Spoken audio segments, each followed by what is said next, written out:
actually enjoying my comic too. He doesn't want to splash in anyone's face, I guess. Questions? Yes, no. What was the casting process like for both of you for Legend of Korra and Avatar? Will you go first because you were on the first Yeah, one? well, for me, you know, it's an audition. I remember I got the sides, and I remember it was Zuko, right? And I walked in the room, I was like Danny Zuko? Like, who's Zuko? Yeah, you wish. That's you love Danny Zuko. Because I love Danny Zuko. I never made that From connection Greece. until just now. That was like my first connection. So I just walked in and we just did it, and it was a fairly simple process where I just thought I was doing the bad guy of the show, and I met all of them early on. When I did it, it was, you know, we weren't a franchise yet. We were just talking about this. It was just a pilot. It was a show. Matter of fact, I probably went over there straight from doing American Dragon, and just was like, I got another audition. Like, as actors, we audition for a lot of stuff during the week, and for me, it was just another one of those things because it wasn't something that was gonna be something yet. I didn't even think it was gonna be as big as it was gonna be, just because it was Nickelodeon doing an anime project, which didn't work in my mind. But you can all be surprised. I was surprised. How was your process? You knew what was going on already. I did, but I didn't. It wasn't communicated to me that it was picked up already to be a series, so I thought it was a pilot that I was doing too. And so when I found out I got the job, I was like, oh, it's so cool, gosh, I hope it gets picked up. And my agent was like, it's already picked up. And then I was like, 110% more than already my first reaction. But did you know when they brought us in? They did the New York Comic Con. They did like it was like initial audition, and then another audition, just me. And then another audition with like a chemistry test with, I think there was like me and one other girl, and unfortunately I can't remember who it was. And then maybe 2 Makos, 2 Bolins, and 2 Korras. And they did like a mix and match, and they played the recording of that chemistry test of David and PJ and me at New York Comic Con. Really? Yeah, it was cool. They dug it up. It was PJ's idea. He was like, do you have that old? And we listened to it, and I thought, this is so dumb, but I really thought like, oh, I bet it's gonna sound like different. I bet it's gonna seem like we don't know what we're doing, or we don't have chemistry, or we don't know the characters yet. And I listened to it, and it really just sounded like an episode. Oh, awesome. Yeah. It didn't, like, nothing really changed. It's not like we got it, and then they were like, all right, now we gotta make these adjustments. It really just sounded like we had been doing the show a long time. And the other thing is, magical. like, sometimes a lot of times we audition, there's like a show, and then you can pick what characters you want to audition for. It's like different than on screen. Oh yeah, they'll be like, did you respond to any other characters? Yeah, because like, which is weird. Like, Yeah. if I wanted to, I could have been like, oh, let me reframe. Yeah.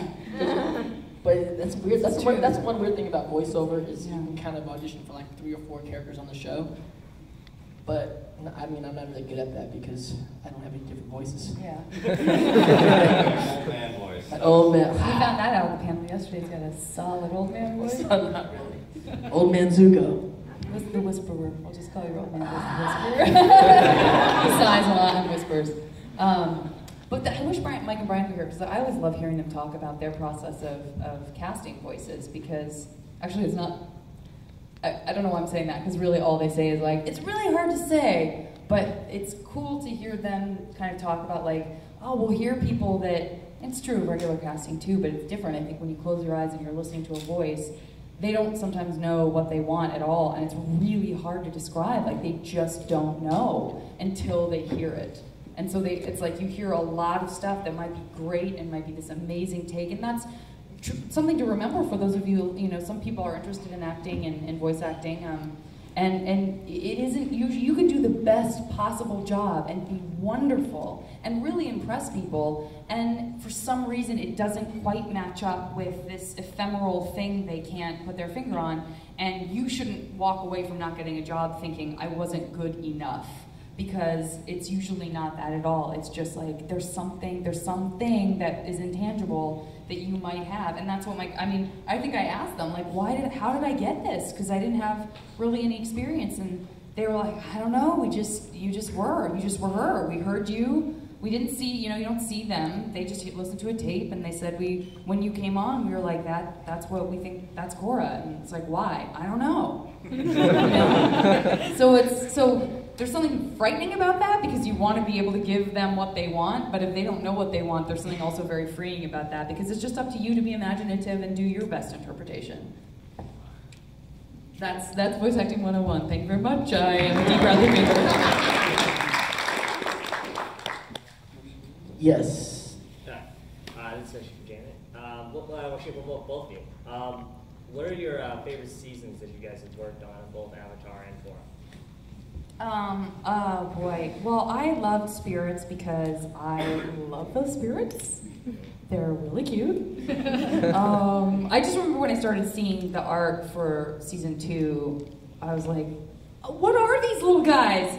Because one of the cool things about Avatar, specifically Avatar and Korra, and the imaginations of these writers and the animators and illustrations is like there's so much stuff. You know, there's so much out there now, and there's so much to see, and there's so many different creatures, and I don't know how anyone makes anything that looks new anymore. And yet, for me, when I see stuff on Avatar and on Korra, every time it's like, I haven't seen that before. It still feels new to me. And that's how I felt about Spirits, is I was like, oh, like, and just seeing Vatu and Rava and just, I don't know, I like the imagination that comes behind creating everything in the spirit world, I just thought was so gorgeous. Yeah. What about you? My probably favorite would be, I don't know, probably like season 2 or 3. It's all the stuff like with Mark Hamill, like meeting Mark Hamill for the first time, playing with my father, amazing, because I've been a big Star Wars fan my whole life, and to really work with Luke Skywalker was like, awesome.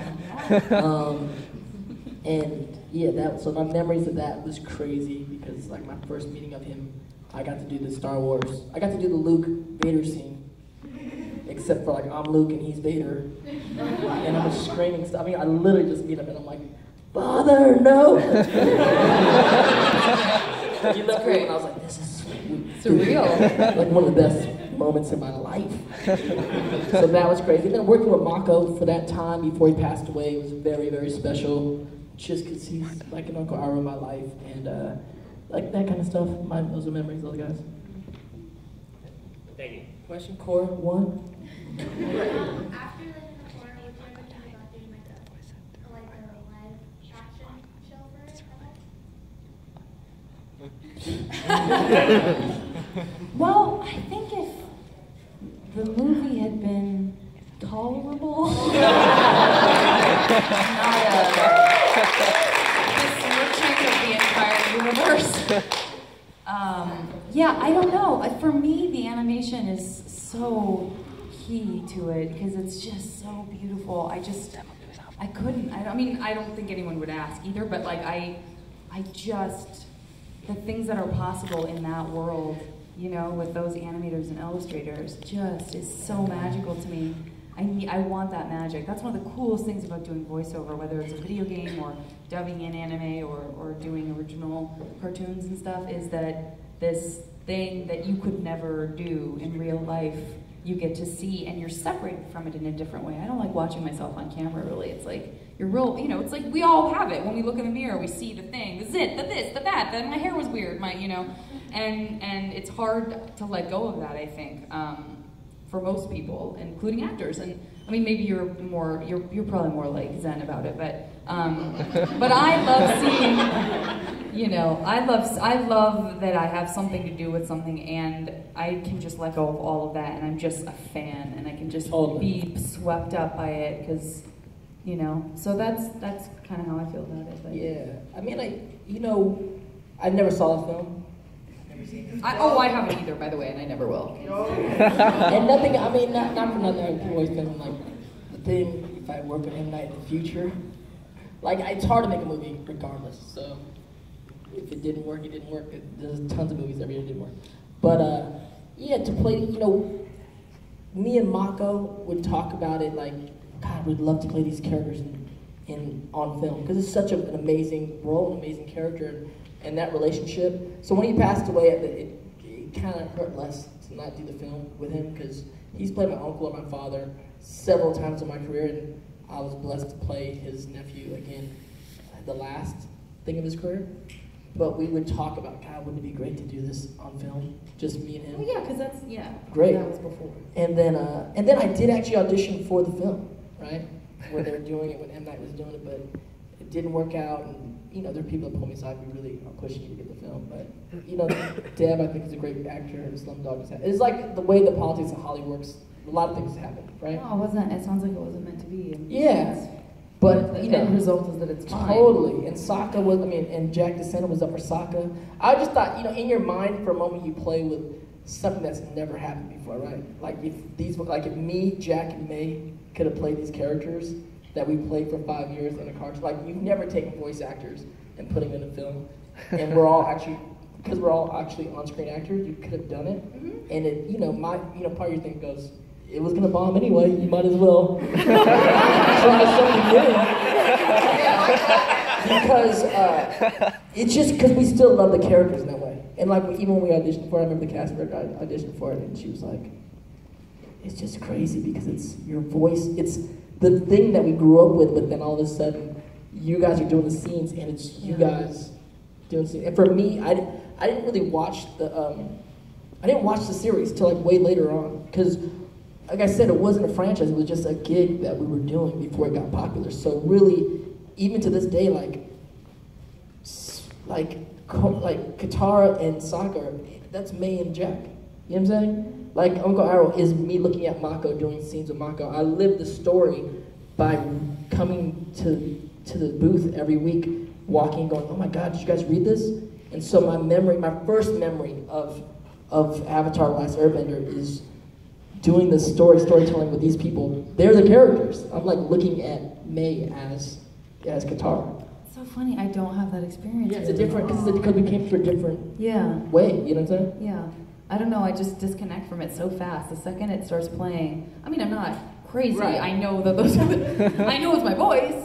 Totally. I'm pretty sure I know that it's, you know, PJ Dave. But I somehow I'm able to just like shut down and just watch it in a way I've never been able to do with anything else. I don't even think we had the artwork. We didn't have the artwork for like the first season, right? Until we did ADR later on, right? So we didn't even know what we really looked like. We literally were just in these rooms acting with each other. Yeah.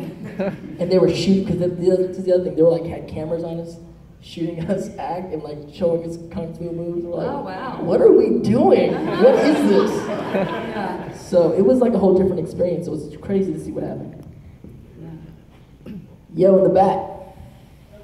Potentially dumb question, but have you seen any of the dub your own anime performances of Legend of Korra? I think someone tweeted me about it and I couldn't get the link to load. It's not a dumb question, but I haven't. So it's just. It's at some conventions, they have dub your own anime sessions. Uh-huh. And they have like random audience members voicing you guys. That's really Sometimes fun. even crossplay. Yeah. A lot of time crossplay. It's kind of creepy but interesting. I would be down for that. I would want to see that live too, I think. If that were happening at a con I was at, I would want to like just creep in the back and like hang out. Is there a voiceover panel in this con? No?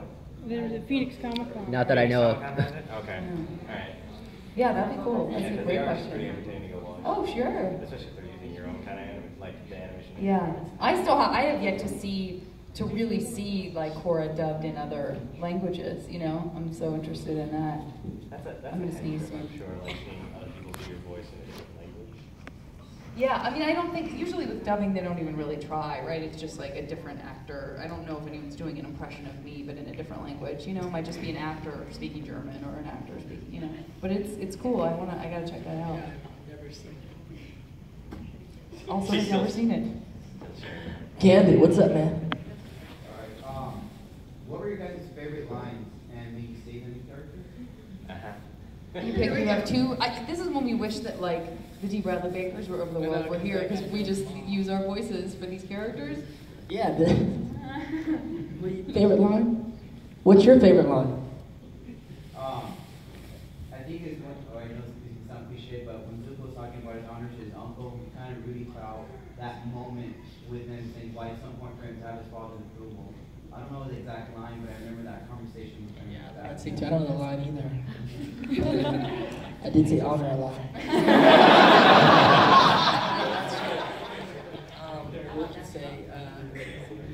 I must regain my honor. Do you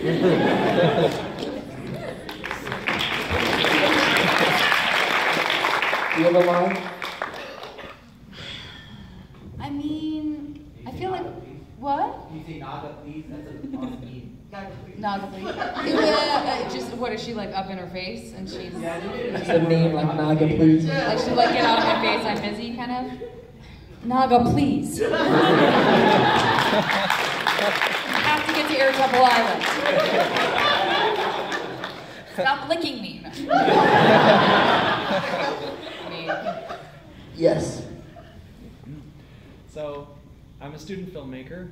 how was your panel last night? It went well, thank you. Great. Thanks for popping in and giving me a thumbs up. That was good. I, by the way, never thought I would say my pledge, even ironically. Isn't that just how it goes? You start making fun of your friends for doing things, and then like it comes out, and you're like, "Hi, that's it. I've turned to the dark side." Yeah. So I'm going to be graduating in May and trying to work in the film industry. So I know you guys have worked with a lot of different directors and filmmakers, and I've worked with a lot of actors. So what's something that you look for in a good director or a good... Great question. You know, I will quickly say, and I'm sure you agree with me, I don't love a director. Like, there are directors who kind of secretly wish they were actors, and they're great. By the way, what's funny is that some of the best directors were actors. So it's not like that, you know, it's not like Fred Savage still secretly wishes he were on camera. So in fact, he's an amazing director because he knows how to talk to actors, because he knows how he wanted to be directed. But there are other directors who, maybe they never were actors, but they kind of act for you. And that's always like a really uncomfortable feeling when you're like, oh, so I should just do an impression of you? What? Do you want to do it? How about you do it? You know what I mean? So it's not, I think, using Andrea Romano as an example of an amazing voice director, and she's got Mike and Brian right next to her as well, but is that she knows how to ask for things from you without telling you, you know, unless it's like a technical thing where she literally is like, you spit too much in that one, like pull it back. But it's just like nice 7, 8 takes. I'm like, just tell me. Yeah. Just give me the line reading then. Yeah. We've been doing this for half an hour. Yeah. And I'll give it to you exactly how you want it. And certain directors also, I mean, this is like so lame, but honestly, like the directors I love working with are just super mellow. They're kind of unflappable. They kind of are the sort of like balancing force on the set. And it is never, this is true in life, right? Is when you're going to get something done, it kind of helps to say something nice before you say something critical. And that's just such a no-brainer, like in your job, in your life, whenever, having a conversation with a family member, whatever. It's like, I love that you care so much about my work, Dad, but maybe don't imply that I could be doing better, or whatever. It's nice, so it's always nice when someone comes up and is like, I just worked on this show, You're the Worst, with Matt Chapman, who directed like Fargo and not Game of Thrones. I just worked with a Game of Thrones director though. I was like, how is this? He was like, 4 months, 1 episode, it's so tiring. But he'll come up and say like, so funny, I love that. And then he'll say something and he walks away and you're like, he loves me. He just told me to do everything different. And like, I'm okay with it, you know what I mean? So I think being that person who it really is, you don't have to coddle someone, but just to be supportive of someone before you say, now let's try this, I think always goes a long way. And like I said, that's true in life, right? That's just an extension of that. And then one pothole that I would say like stay away from is when you go into, which obviously you've been working on sets, you understand. But there's two worlds on the set, right? There's in front of the camera and there's behind the camera.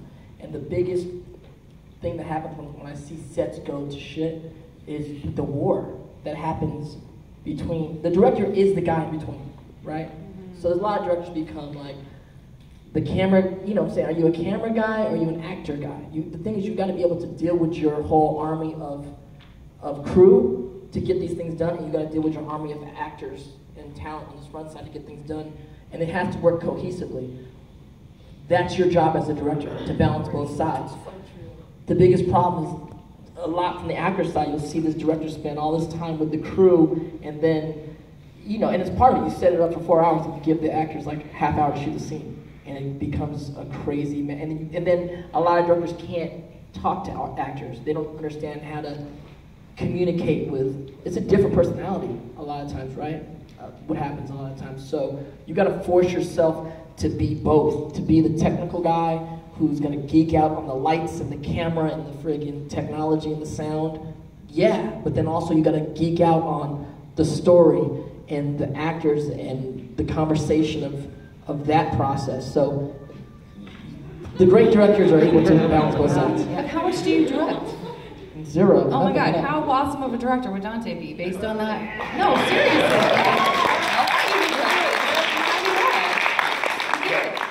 Yeah, I get it. Answer. You could teach a workshop on what you just yeah, said. but That's that's great. why I don't my partners are like, when are you gonna direct? I'm like, I mean, it's just hard. It's because I'm an actor. I'm an actor. You know what I'm saying? I like to come to the set and play and go home. Absolutely, your job does not end You know in what I'm any way, saying? shape, or form as the director. I don't like being that leaves. guy. First, I mean, last there, first there. Right. So it's one of those things where I'm just like, when something comes along that I really love, I'll do something. But Yeah, you will. I I'd have to guarantee love it. I guarantee you're gonna marry a puppet and direct a movie.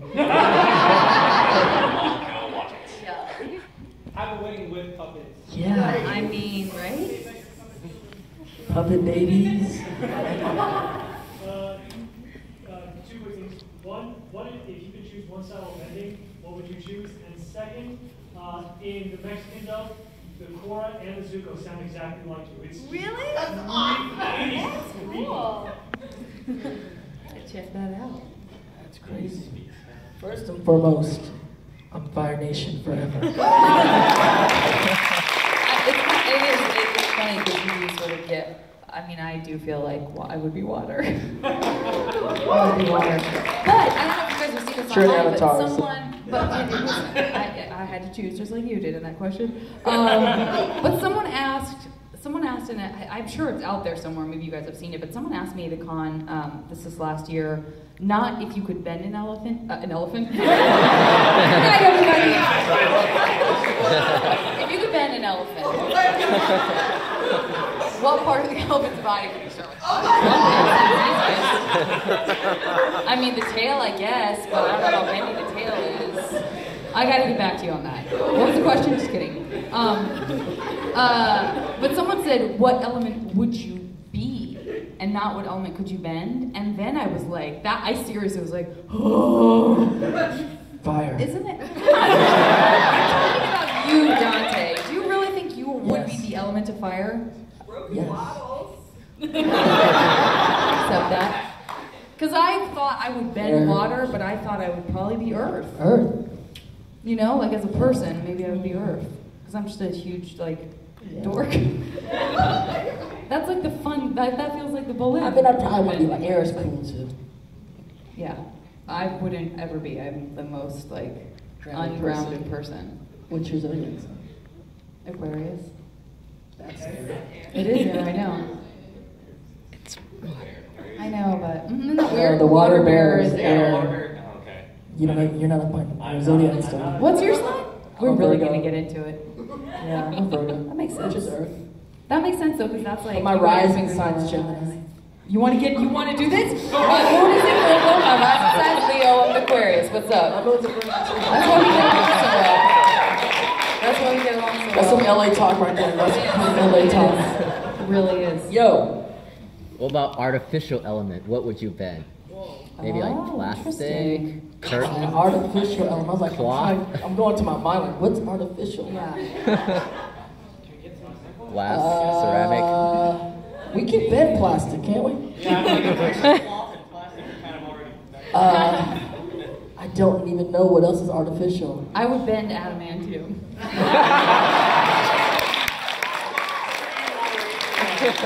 Listen, I would be with Wolverine. There's no question about that. But, there are times when you got to be able to bend adamantium. Oh my God. No comment. Yeah, sure. Yeah, I hear you. I can't even get my mind around that whole question. I still am confused on what's artificial. Man-made material. Man-made materials. I would be bending. I'd be like Magneto. I'd be bending like buildings and stuff, you know? I guess just bending all kinds of stuff. He's a metal. I'd be bending. I don't know. 2 hours later. I'd be bending crackers. I'd be bending. Let's go. We gotta go. Oh, like Nerf? That's what you ended with. You figured out. All right, guys. Well. But do you want to call? No, yeah, go right in. Right. Jeanette. I know you worked with Zelda. You just call me Jeanette? We gotta go back to square one. It's But I okay, like you made Jeanette. it fancier. No, you made it much fancier. Jeanette Varney. But I know you worked with Zelda Williams as Kuvira. What was that like? Oh, she's great. Well, for one thing, I still can't believe that voice comes out of this little girl, because she's like, she's a beautiful, small girl, and her voice is just so powerful. Talk about great casting. Her voice is fantastic. So that's the craziest thing about it, is that she would probably be in the booth behind me, or just on the mic behind me, and we would be recording, and so I hear her real close in my headphones, and so I would hear her say something, and sometimes I would have to just be like, she would just be like, "You're not going anywhere," and I would be like, "That's you." She's just got, so it's not like it's cool. She's great. She's so talented, yeah. And I love the way they revealed that character, the way that you kind of got to know her before it's evolved, and I thought that was so clever and cool. Yeah, great question. Shout out to Zelda. What was it like working with a nostalgia critic?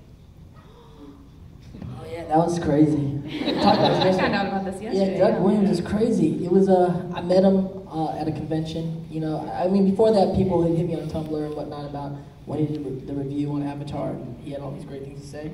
So he was super cool at the convention. We kind of exchanged numbers, and then he was like, "Yo, let me fly you out to Chicago and let me interview you for my show," And so I was like, yeah. And then I flied out there, and then I got the script of the madness that he wanted to do. And I was like, yo, this is crazy. So, but I said yesterday, as an actor, once you already kind of decide to do something, then you just gotta do it.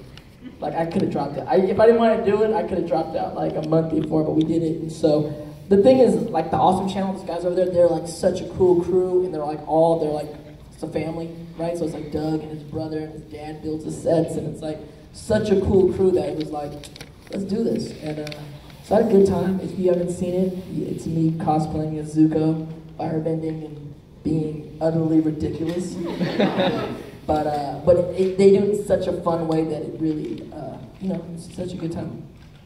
Thank you. Question? Yes, sir. I want to say big fan of Dante ever since I was a kid. Thank you. No, pride, yeah. Yes, definitely.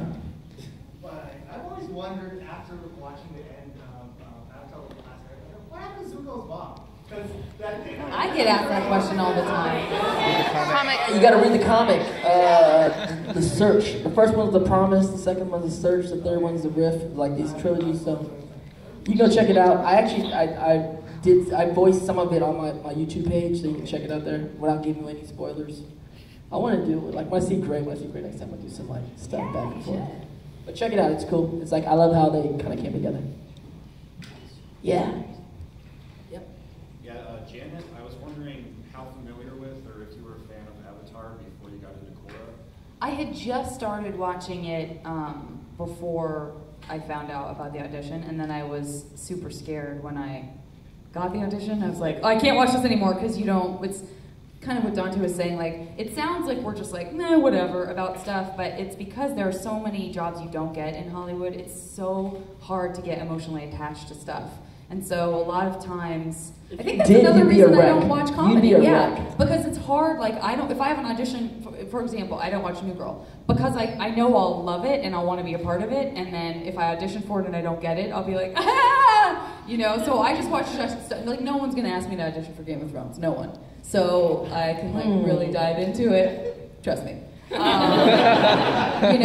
things that I don't feel connected to. It's kind of hard sometimes being in the entertainment. It's just it happens. Poor me. Come on, we're so lucky. I have a friend that's on Game of Thrones. Yeah, but it's not me. I know he's American. Because I won't ever do it. You could be a Lannister. No, bless your heart. Wait a minute, I don't want that. But no. So anyway, point being, I actually stopped for the process of the casting because I was like, oh no, I already feel myself knowing that this is such an amazing project and wanting to be a part of it. And so only after I got it was I able to revisit and watch the show because by then I was like, oh, this is now what I'm sort of in this family and so on. Whereas a scene with Katara, or now she has scenes with Toph, obviously. It we're means freaking something out to every me. time that happens. Oh yeah. Oh my gosh, I had the same reaction reading that you guys had with the trailer, I'm sure, when she's like, Toph, I was just like, I got chills, you know? When I saw it on the script, I was like, oh! And then the next thing I said was like, you're gonna make so many people happy! You know? And they're like, we know. She's a hobo. Like I said yesterday, I'm a big fan of your work when you did RiffTrax, especially when you did last year's Sketch Fest. I just wanted to ask you, which movie is your favorite out of the ones we riffed? Yeah. I do this thing called RiffTrax do you guys, anybody know what that is? It's like, it's this great project that Mike Nelson from Mystery Science Theater 3000 started, and Bill Corbett and Kevin Murphy are part of it as well. And basically, like with do you know what Mystery Science Theater 3000 is? Okay, so it's the same thing, but it's MP3s that you can download from online, so there's like 1 million movies now, because they just keep putting them out. And you sync it with they make it really easy to sync with your computer, and then you just watch the movie on Netflix or whatever, and so you have them doing commentary the whole time. And it's super funny, and they asked one of my writing partners, Cole Stratton, and me to write for them, which was already like the coolest thing ever. And they asked us to write on, I think it might have been Sorcerer's Stone. It was either Sorcerer's Stone or Chamber of Secrets. They had us, they like auditioned us to write for them, like, well, write us some stuff for that. And then we got to do a couple of things with them, writing for them, and then they were like, we want to start this thing where we have some of our favorite people. I mean, that's what they said. I'm not being like I'm their favorite person, but they probably told that to 50 people. But they do their own, and you know, what would be fun for you guys to riff? And we were like, oh, we love, you know, we like legitimately love these movies, but just like movies like Footloose or Dirty Dancing, or like we did Flatliners, which was really fun. And then we did Poltergeist, which is like a great movie, so no one's saying, you know, it's not like it needs to be made fun of, but it was just really fun for us to do that stuff. So, but in a weird way, I think maybe Jaws 3, because it's so bad, but I loved all the Jaws movies so much when I was a kid. I love shark movies, like I'm such a sucker for shark movies. Sharknado. Sharknado, I did not see Sharknado too. I like shark movies that are like pretty still trying to scare you for real. Instead of making fun of it. Like I love Deep Blue Sea. I just love that movie. I can't help it. I think she would have been great in that. He could have replaced LL. But yeah, so it's really fun to write. It was really fun to write for that because like it's so stupid and absurd that it was really funny. But we're working on one now that I'm really excited about. It's been one that we both wanted to do for a really long time, so I'm psyched. All right, I'll keep an eye on it. Yeah. So, man. Oh yeah, for sure. Afterward, definitely hugs. For sure. Yeah, we'll hug it out.